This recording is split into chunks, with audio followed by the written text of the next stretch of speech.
We're good. All right, let's get started, folks. I want to thank everybody for coming today. This is actually the first webinar of the Open Access Policy Group that we're conducting. We've had some other open access webinars after the policy if the system level is adopted, but this is the first one we're holding with folks who are specifically working on policy development on their own individual campus. So what we're going to do today is, I'll kick it off. Mark McBride is going to give us some quick updates on where we are in terms of things at the system level. We're going to turn it over to Curtis Kendrick and his team at Binghamton University to talk about what they've done with their policy and what that looks like. And then we're going to come back and kind of close it up with a discussion about anything we can do within the workplace group to make it more effective and to encourage more participation from campus participants. So Mark, I'll turn it over to you. All right, thanks, Gary. Good afternoon, everyone. Just a couple updates. I think the first thing I want to mention is that Wendy Ackerman, who helped develop a LibGuide at Upstate Medical, she's been pretty active in workplace and has heard a lot of requests come in and recommendations from people within the community. So she's made a few updates. I'm going to post that in chat. And I also know Wendy is going to post that on Workplace. At the end of this presentation by Binghamton, Cindy's also going to jump in and she's going to actually engage you all on maybe how we can get Workplace a little more dynamic and how we can get the communication flowing. And then I guess the other piece that I'd like to bring up is, we are still trying to work on an education program, and we took part in a lot of open access symposiums in the fall, and a lot of those conversations are really mostly between librarians. There haven't been much conversations with faculty. So if people have ideas of maybe how we can better engage our faculty community on just educating about what open access is, and probably more importantly, what it isn't, I'd be willing to take ideas and take suggestions. And if people could put that in Workplace, or you could even email me directly, but I think Workplace would be good because I think it allows for a richer conversation. So that's all the updates I have. I think right now I'd like to do is introduce my colleagues from SUNY Binghamton.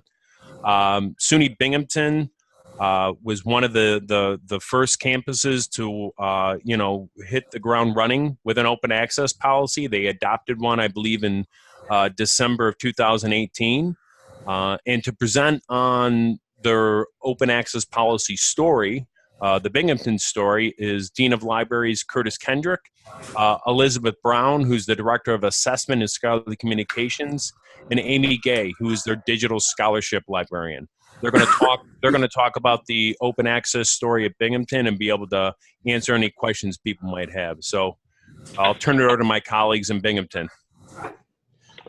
Thanks, Mark. Good afternoon, and thank you for the opportunity to share Binghamton's story with the Open Access Policy Group.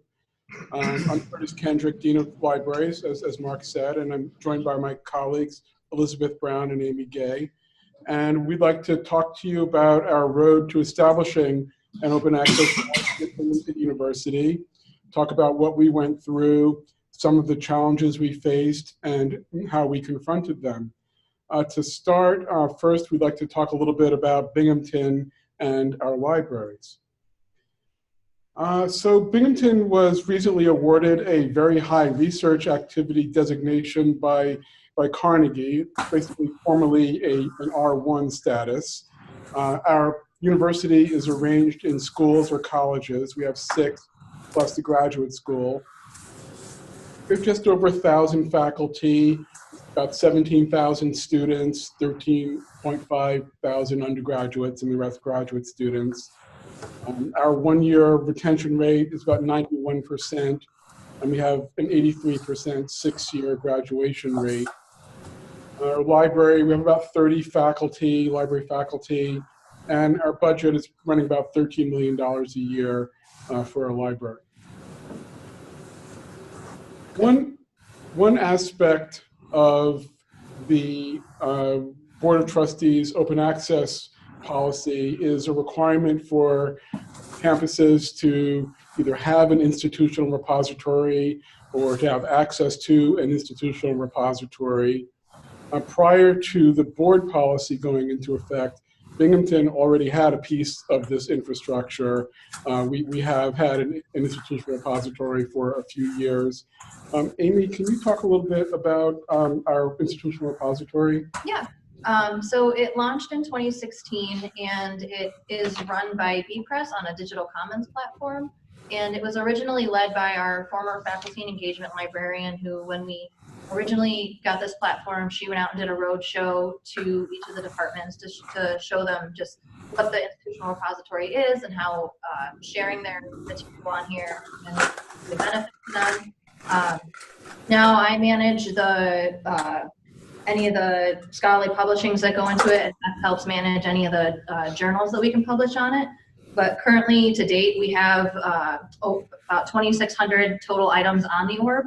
And just this past year, there's been over 95,000 downloads of people's works. And it includes everything from electronic theses and dissertations. There's scholarly publishings by faculty, staff, and our students.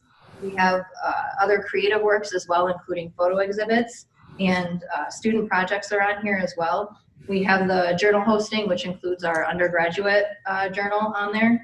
And we also offer an expert gallery where faculty can create profiles and share their research interests and try to build collaborations with students and also other faculty that may be interested. We also shared a link for you to, if you want to take a look at it, there's a SUNY Research Commons site that shows all the other SUNY institutions that are also using digital commons, and that can be searched as well. Okay, so this chart is kind of a summary of the process that we followed, kind of going through time. And you know, the chart starts in the fall of 2017, which is really when we began to think about a policy and establishing a policy. The initial policy that was put together by Beth and me was brought to our full library faculty for discussion. The original policy was modeled on Harvard University's Faculty of Arts and Sciences policy. When we brought it to our library faculty, to the full faculty, we really saw that as an opportunity to educate our librarians about this subspecialization of our field. You know, as university centers, we have expertise in this area, but some of the smaller libraries around the system may not. And we found within our library that some people were fairly well versed in open access issues, but a lot of librarians weren't that familiar with some of the ideas and concepts and issues. So it was good for us to be able to have a conversation around the draft policy that we had put together. This will kind of come back again when we talk about kind of the outreach and next steps issue. I guess another kind of helpful precondition for us was that our provost made it very clear that he wanted this to happen in relatively short order, and also that he wanted the libraries to take the lead at the university for making the initiative happen. So we had clear direction from leadership that this was important and that it needed to happen. So, fall 2017, we had an initial draft. It was discussed by library faculty. We went through a couple of iterations, but, eventually just developed, a first draft policy that we wanted to bring to the Faculty Senate Executive Committee. So we did that. We developed the policy. We brought it to the Faculty Senate Executive Committee. And then, later in the year, well, after the Faculty Senate Executive Committee approved the draft policy, well, actually, sorry, I'm getting ahead of myself. That first policy, we had a conversation with them, and they had suggested revisions to it. They thought there were too many complexities to it, some other issues, which we'll go into in a minute. But they suggested revisions. We brought it back to the library faculty for a revision, and then brought a revised policy back to faculty, and that was approved, and then brought to the Senate. And finally, in December, it passed. So, like policies at many universities, our initial policy, as I said, was modeled on Harvard. And it was kind of legalistic. It included language granting to Binghamton University a non-exclusive, irrevocable worldwide license to exercise any and all rights under copyright, and so forth. It was complicated. It was legalistic. The Senate Executive Committee had some concerns about, with this approach, faculty having to negotiate author agreement amendments with publishers. They thought that faculty having to engage in that kind of negotiation, it might have a negative effect on faculty-publisher relationships. Some members of the executive committee were concerned at kind of a macro level about the overall effect of open access on the marketplace, particularly for small presses or scholarly presses. There were concerns about increased faculty workload and having to comply with this policy. We offered assurances that the libraries were not the open access police. I think overall the executive committee was supportive of the concept. They did have the concerns I mentioned, and we agreed to take these comments back to the library faculty, where we went through, another iteration of the policy. Now, one of the big concerns that we discussed, both within the library faculty and also within the teaching faculty, was this whole concept of opt-in or opt-out. And essentially what this means is how much leeway do faculty have in terms of choosing to comply with the policy. With opt-in, it's kind of a voluntary situation. If someone wants to participate, they can, in fact, opt in. With opt-out, the default is you will submit your articles to the repository unless there's some reason why you can't or don't, or you seek a waiver from having to do that, or in some other ways choose to opt out. So after our experience with the first policy, with our presenting that to the Faculty Senate Executive Committee, hearing their concerns, we went back to the library faculty and we produced a second draft. So in this second draft, we tried to make it less complex.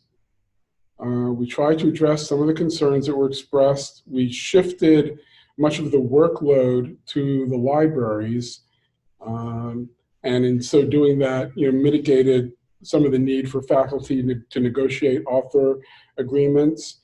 They still can, of course, and we encourage them to, but they don't have to. The way we're going to work this now is that when a faculty member submits an article, we in the libraries will actually check to see if it's permissible for that article to be placed in our institutional repository. So that's not something that faculty will need to be involved with. And this, I think, addressed many of the concerns that were expressed by the faculty. There were still some librarian concerns, mostly around workload. This potentially increases the amount of submissions that we'll be receiving, should definitely increase them. And people have concern about, how much additional work that will mean for our staff.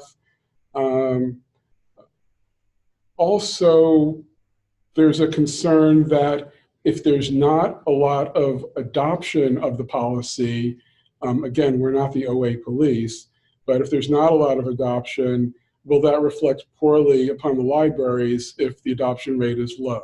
If we don't get a lot of faculty contributing articles for whatever reason, is that going to make us look bad?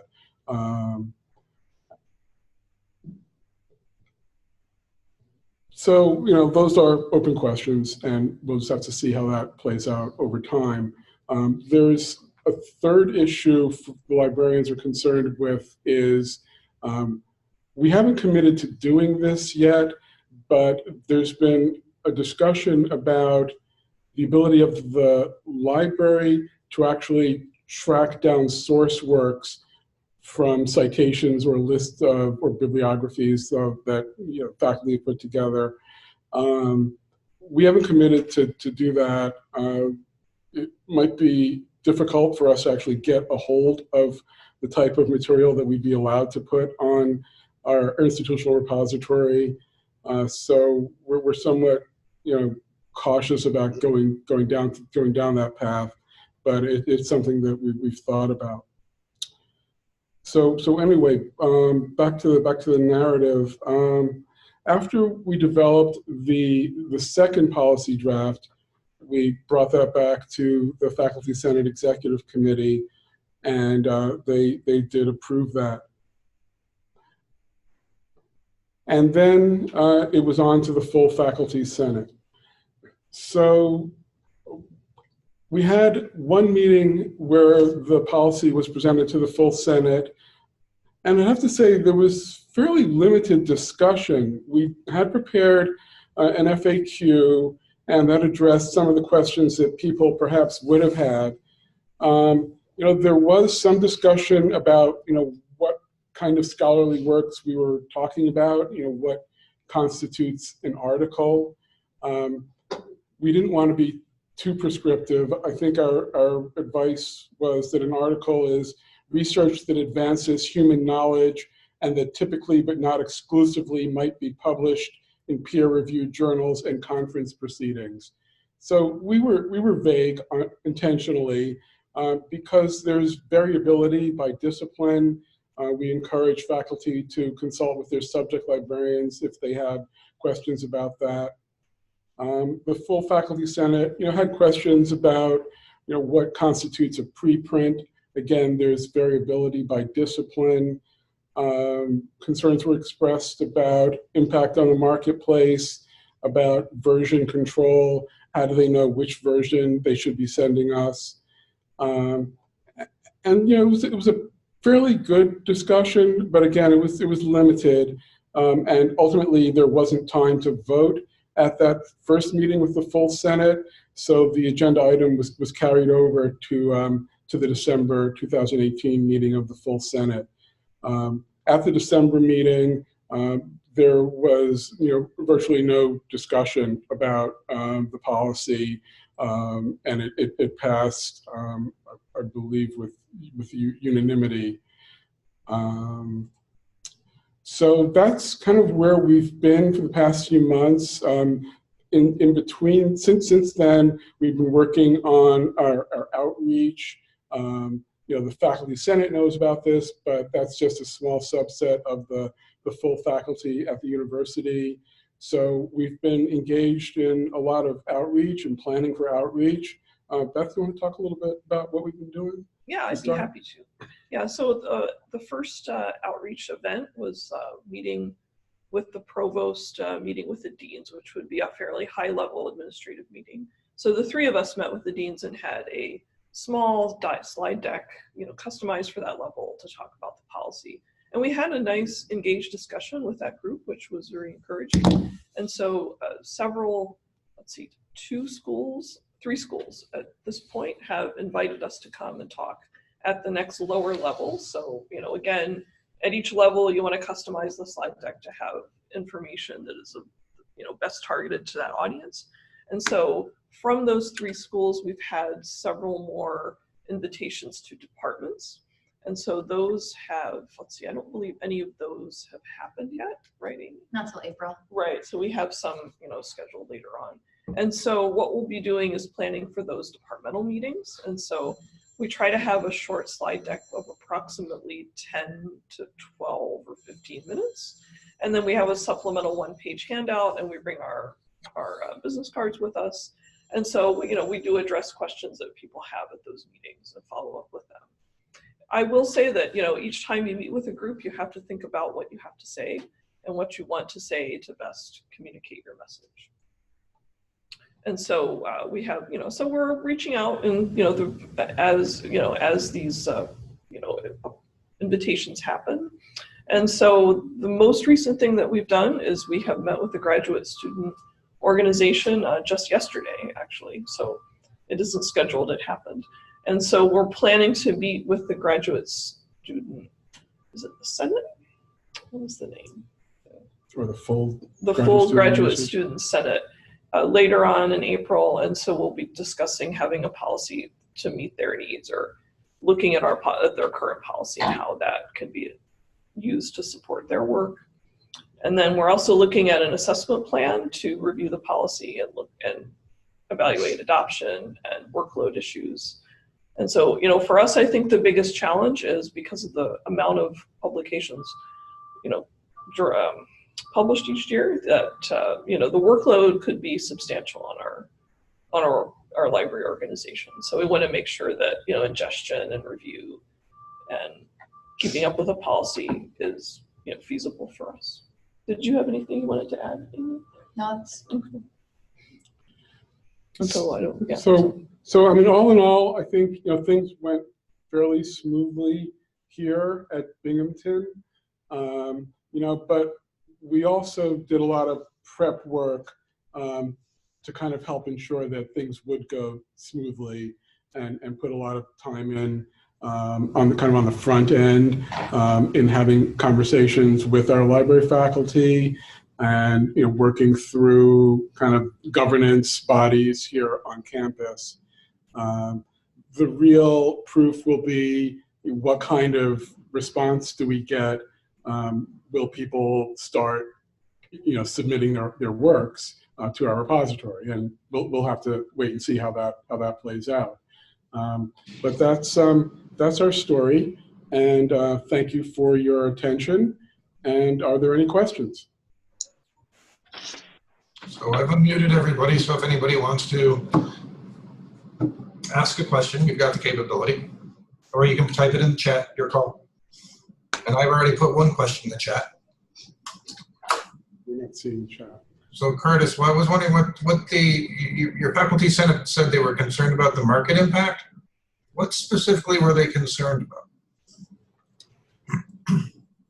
They were concerned that if scholarship is published open access and you don't have to pay for it, that it's going to put presses out of business. Good idea.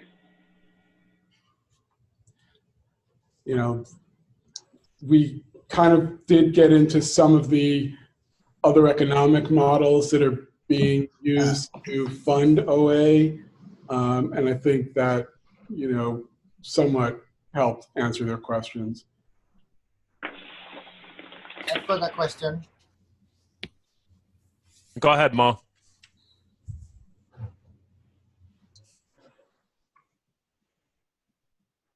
Somebody have a question? Yes, I have. Oh, I'm sorry, Eric. Go ahead. So yes, did anyone express concern or a question about how to transfer works from one repository to another? In my case, for example, I've just joined SUNY Oneonta from a university in the UK, and I hadn't thought about it, but now since you talked about it, I was thinking whether it would be even possible for me to bring all the papers that I had in my repository over there and transfer it to a new one if there's one created here. That question didn't come up as in the course of our OA conversations with faculty, but we at Binghamton have had experience in doing that. I haven't transferred anything from one to the other. Can you folks at Binghamton speak up a little bit? I'm having a hard time hearing anyone. Sure. So I haven't personally transferred somebody's works from one institutional repository to the other. For those who come to Binghamton, the works that they publish after they get here, they keep here. Some will keep it on their former institutional repositories for other institutions when they were there. But one thing we offer through our repository on the ORB is an expert gallery. And on that page, faculty are able to share any previous works before coming to Binghamton on that page as well. So it's another resource where all their publications are shared even before they came to Binghamton, and it's all still in a one-stop shop location. Okay, thank you. This is Tim at Jamestown. I have a question for you, Curtis, or anyone who can answer it. So I did just a fairly brief presentation to our faculty about what's going on with this, open access policy, and the community college should put one together.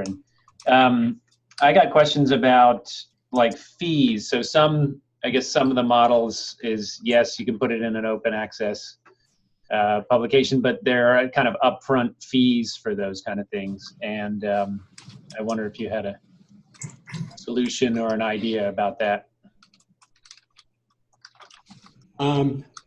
I'm assuming you're referring to APCs, or article processing charges, or yeah, I guess it would be. Yeah, I don't know the technical term, but that. Yeah, that's a common model for how open access is being funded these days, where an author will pay up front to have their article available open access. So, and those fees can vary from, maybe a couple of $100s to several $1,000s even. We see in the sciences, it's not atypical for those fees to run $2,000, $3,000, $4,000. There are some scenarios where grants will cover the cost of those charges. Mm-hmm. There have been cases where libraries have picked up the cost of those APCs. I personally am not in favor of libraries paying for APCs, because to me, it seems like you're paying twice then. You're kind of paying for the subscription, and then you're also paying for something to be open access. And there's a certain kind of double dipping aspect to it that doesn't strike me as being right. But that's probably what they were talking about, Tim. Yeah, I think so. It was something, this was a physics professor, and he's putting together an article, and it says, it's something like the option to put in open access was like $350. And he sort of went down, talking to his dean, and they said, well, we don't have any money to supply that. So, and he was asking, where would that come from? And I was like, well, I don't know. So, yeah. All right, thanks, Curtis. There's also some publishers, they'll allow you to put it on your institutional repository as long as you're willing to accept an embargo period, and that kind of helps you. If you don't mind having that embargo period, then you don't have to worry about that fee for some publishers. Okay, thank you. Curtis has a couple more questions here. One is from Mary Jo up Rockport. Wanted to know if there was any concerns expressed by the union, and if so, how were they addressed? I don't know of any concerns expressed by the union. So none that I know of. Was there something behind that question? Hi, Curtis. It's Mary Jo. We did have a little bit of questions from our union folks in terms of workload issues. They thought this was going to be such an impact on workload and changing the way they have done things in the past, and we would be telling them what they can and cannot do. But we got through it okay, and people did understand. I just wondered how others are approaching it. That hasn't come up here. Good. All right. Maybe yet. I don't know. A question from SUNY Oneonta. They were curious about the decision to use preprint publications as opposed to the final product. And, you know, was that decision made to kind of make the passing of the policy a little less onerous, much easier? No, that's to align with publisher requirements. I mean, we'd be happy to use the published version if that's a possibility, but you know, typically publishers won't allow that. All right, thanks, Curtis. Holly from Plattsburgh had a question, and it's I think more of a probably directed to both you and also probably to the system. How are you building towards the part of the BOT resolution that states that system provost office shall work with campus chief academic officers, SUNY librarians, and other appropriate campus and system admin staff to ensure that every SUNY faculty member and student has access to an open access scholarly repository and, where appropriate related, shared network services, and that these SUNY repositories be integrated into searchable via a single interface, and then I won't continue on. So I mean, I can talk a little bit about. This is Holly. I can unmute myself. Okay, thanks, Holly. Well, I'm really focused on that piece of the integrated searchable via a single interface, and I'm wondering, how are you building out your digital commons environment so that we're no longer a digital commons, so we're not connected anymore? Are you particularly taking care to build out your repository so that it could eventually be integrated? And are you going to pull from that repository into Primo going forward? That's the question. We have not done anything to make our repository particularly accessible to others, although there is, as Amy mentioned, there is that kind of SUNY-wide digital commons site, which you know, does kind of present a more unified view for all of the SUNYs that have a digital commons institutional repository. So that's, I guess that would be part of it. I mean, if to the extent that places were to choose digital commons as their repository, that might be you know, one potential solution, or partial solution at least. I'm blanking on the second part of your question. Oh, related to integrated and searchable on a single interface. Primo, yeah, it's okay. It integrates with Primo, so you can search it through Primo, at least ours. Okay.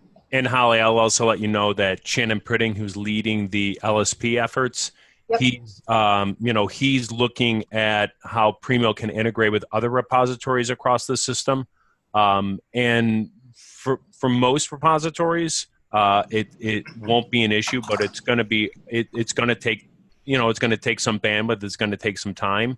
So I think we're going to try to figure out here at the system a little more clearly how we want to establish a repository environment at the system. I mean, right now we have DSpace, but we're exploring what other options are available.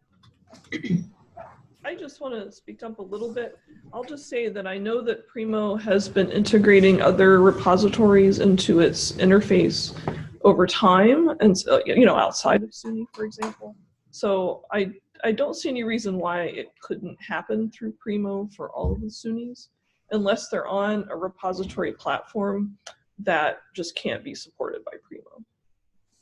Because there are some other platforms available right now. Mark, this is Kerry, and correct me if I'm wrong. As far as I know, the only repositories we have in place, and I'm probably wrong, are bpress and DSpace. Is that a fair statement? Across the system? Yeah. Oh, no. No, it's there's probably about 7 or 8 different repositories that are sitting out there. Which ones? I mean, but I mean the ones that are being used for scholarly articles, not necessarily journal publication.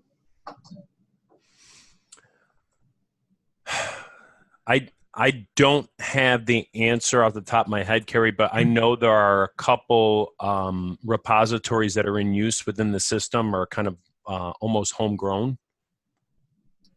No. Okay.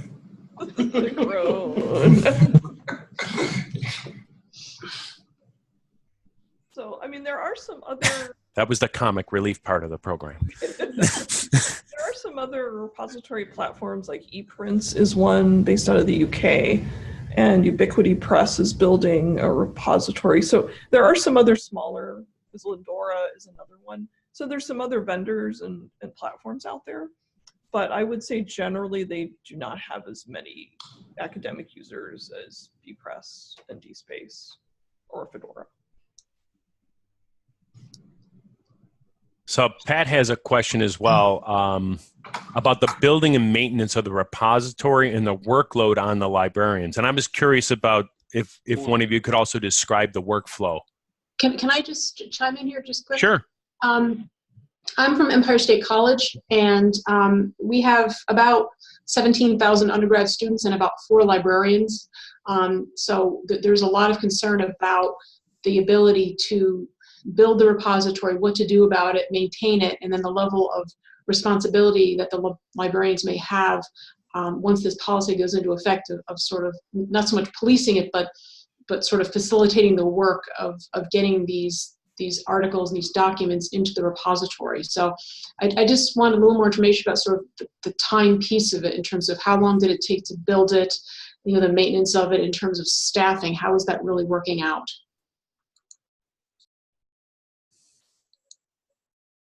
Well, when we brought up the ORB, Open Repository at Binghamton, it was assigned to a faculty member who was also doing other things. So it's not, I wouldn't say it's a full-time job. I mean, Amy probably could have a better handle on sort of what % of your time it takes. Typically right now, it's not a great deal amount of time. It's going to depend on once the policy more gets enforced across departments, and if we start getting, you know, everybody's work submitted to us, that the workload is going to get a little bit more detailed. But right now, it's a pretty easy workflow. Sometimes the faculty member will submit the works themselves through the ORB if they know how to do that, or if they see it on there, they can do it. And then for my end, it's just looking at it on the back end, checking to make sure that, you know, they have the information they need, they aren't breaking any publisher agreements or need an embargo period added, and that they are sharing the right version of the work allowed by the publisher. And then I just click accept. Currently, ever since the open access policy passed, faculty members will email me their works. And then it's just been some back and forth email communications of getting keywords and making sure we have the right version of the work for them, and just educating them on some of that terminology and the needs that we have for it. And it hasn't been too overbearing. We have some creative projects in there too that could take a little bit more work for faculty who are looking to do things outside of written publishing. But yeah, we're going to monitor the workload a little bit more once we see the policy enforced more, and how, you know, Curtis mentioned that, you know, we don't know if we're going to have faculty send us their lists through departments, or, you know, if there will be something with the provost reports where we get the lists of works, or how we'll do that and have a better knowledge of the workload.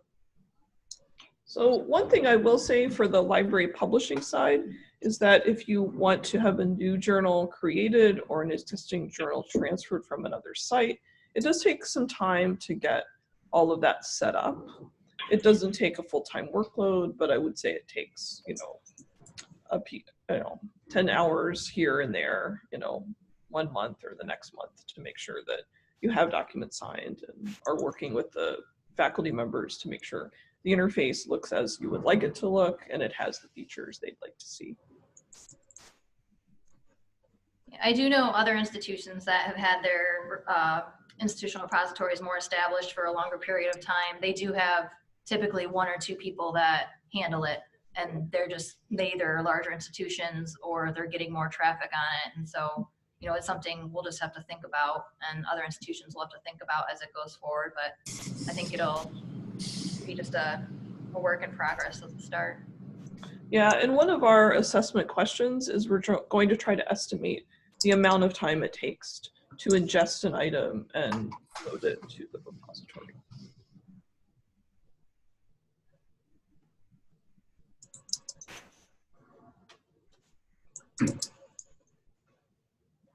Mary Jo, do you want to ask your question? I'm done reading questions. Okay, yeah, I could do that. I'm wondering if anybody is thinking about integrating material from the annual reports.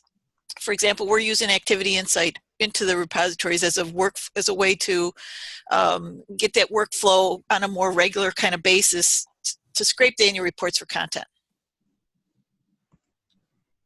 Not here. Wishful thinking. So to clarify, these would be like faculty annual reports. Yes. They submit to their provost. Yes. So yes. it came up in our discussion with the provost, but as it turns out, our internal, reporting form has just been updated like a month ago, and so I think it would need to go into the next version. Okay. But it was. I think it was definitely part of the conversation. This is Tim at Jamestown. Can I ask a question? Hi. So for something like bpress that you got at Binghamton, I mean, these services cost money, of course. So was that something that was just provided for you from the university to pay for, or did you have to take it out of your already established budget? And actually, just a follow-up question: are we looking at kind of a SUNY-wide policy that others can, buy into via, say, chargebacks or some other form?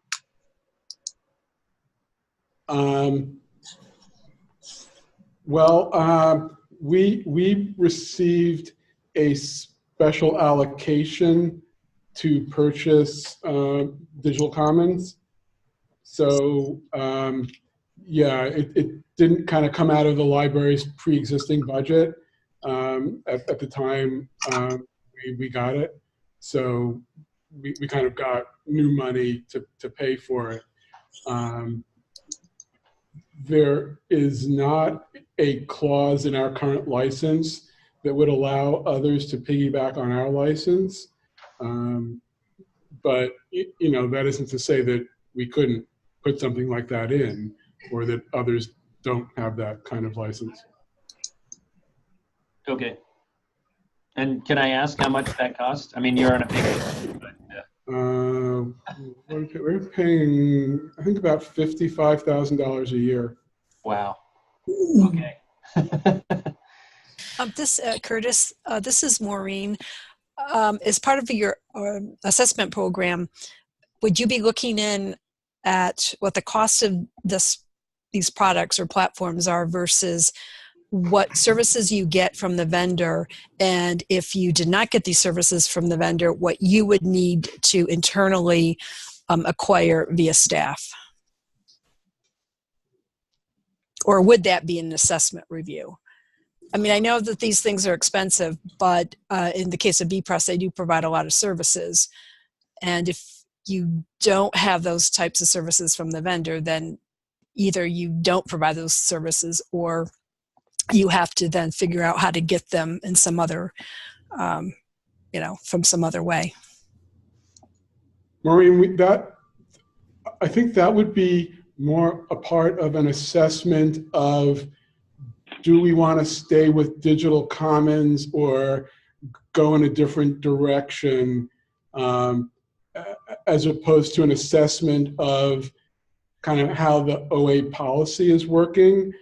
So, we certainly have started to think about what other options there might be out there. as far as an institutional repository,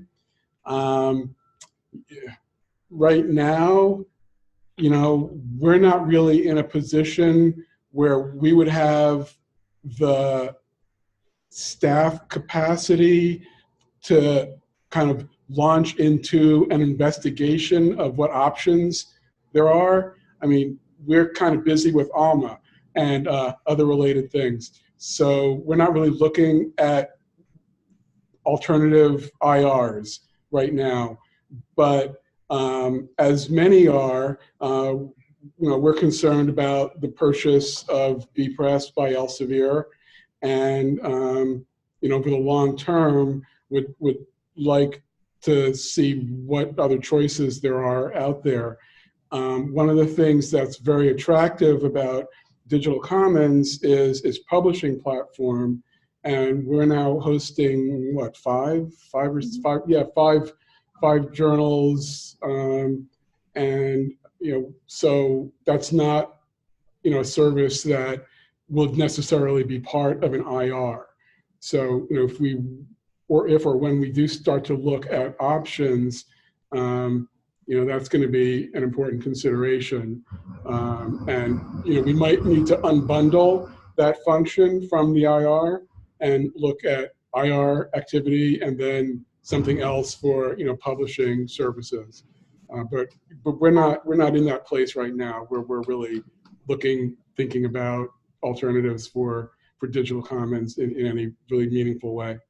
Hey, Mark, can you really quickly talk about what it is we're looking at from the system level, and then let's segue over to the conversation about the workplace environment.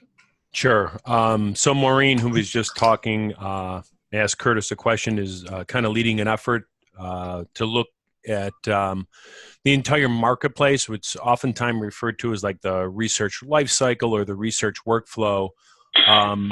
And the goal of that RFI was to try to get a handle on what was happening with the likes of Elsevier and Digital Science and any other vendors out there, because I think when we start considering repository environments, we have to think about repository environments. We have to think about some of the wraparound services that may be attached to those repository environments. And then we got to start thinking in terms of what other tools are also available that can plug into these repositories that could be of advantage for, let's say, vice presidents of research. And is this an opportunity maybe where the libraries could think beyond just ourselves and the open access policy and scholarly publication, but also maybe reach out and form partnerships within the community, maybe through the RF or whatnot, just to see what the overall marketplace is, because it's shifting. The big fish are eating up these little fish. And, I don't think that's going to stop anytime soon. So we just want to kind of get a handle on what's happening inside the repository space. And we got a lot of really interesting feedback. And we started bringing people in to do webinars. There's a group helping Maureen with this effort. They're primarily sitting at the university centers. And they've been helping us kick the tires on some of these vendors that are out there in the marketplace. But we are fully aware of also the fact that we have to have something in place 12 months from now, 2020. So that is also sitting in the back of our mind, and we are thinking both long-term and short-term strategies. Cindy, let's talk about the workplace group. Sure. So just, I'd love to get some feedback. We set up this group because we were hoping it would be an opportunity for folks to sort of ask questions, throw out challenges, etc. But, I'm just wondering if it's really working that way. I don't know if folks are in workplace every day, if there's anything else that you feel would be helpful in sort of facilitating communication across the group, an old-fashioned email listserv, I don't know. But I do not want to set up another listserv. I have a hard stop on that one. But I'd love your thoughts on using this as a resource tool.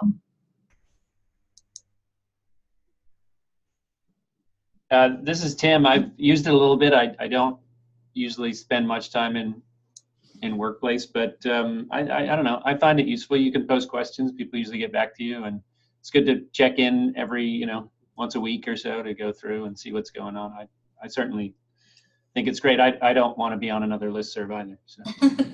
Okay. This is Carrie. This is Carrie at Delhi. I agree with Tim. I'm not on workplace all day, every day, but I usually check in at least once a day and see what's new. So I do find it helpful. Well, what can we do to make it better then? What can we do to encourage more interactivity?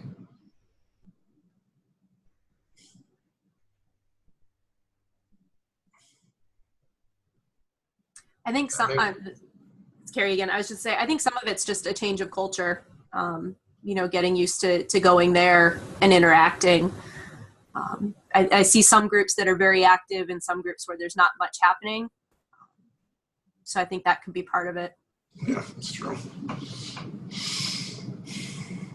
I'll just say from my own experience with Workspace, and this is Elizabeth at Binghamton, that I get alerts and I'm not like fixing adjusting the alerts and the amount of information. The spigot sometimes is very wide and you have to kind of take some steps to focus it a bit. And I think that could be scaring people off.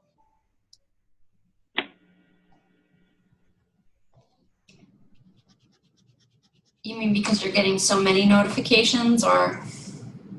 Right. In the beginning, I was getting a lot of notifications, and I wasn't quite sure where they were coming from. I had to, investigate and narrow things down. And I think some people just haven't taken the time to do that. Yeah. Now that I've done that, I get 1 or 2 emails a day with some summaries, and that's fine for me. Yeah. Okay. All right. I'm sorry, I haven't noticed that feature. Where is that somewhere you can, so you actually get emails to your regular email address with updates? I do. Oh, okay. I did it months ago and I cannot remember. Okay. It's in your profile. Yeah. Okay, profile. All right, I can do that. Thank you. Yeah, I That think would be useful. You should be able to figure it out. Great. And I'm curious to ask in the community, what types of information do you think would be valuable for us to share?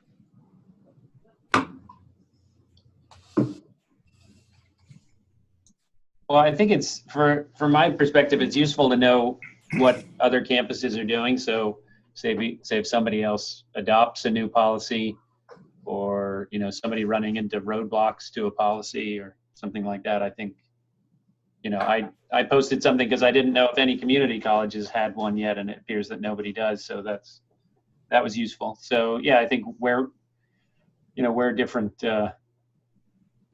groups are on their track, kind of thing.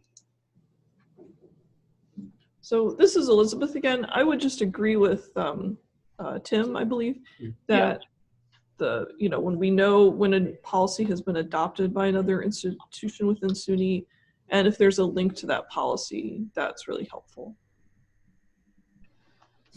So, could we ask people to provide, if you're popping in weekly, could you maybe every other week or something to post some kind of update of status on your campus, so that it's not just, you're just not passively, consuming, you're actively contributing. I could guess we could do that. Sometimes there would be no change or something, but yeah, well, that's fine. Yeah, just checking in. Okay, well, we're about at time. Anything else for the good of the order? We will we'll do this again probably in another couple of months. Thinking about it, maybe we want to do it before the end of the semester or toward the right around the end of May. So we'll get something out to folks. Please continue to use the group, and please continue to share information and your learnings. So really appreciate you participating today. Yeah, thank you, everyone. Thanks to Binghamton. Thank you. Thanks, Binghamton. Thank you, Curtis and team. That was fantastic. Thank you so much. Bye. Thank you. Bye.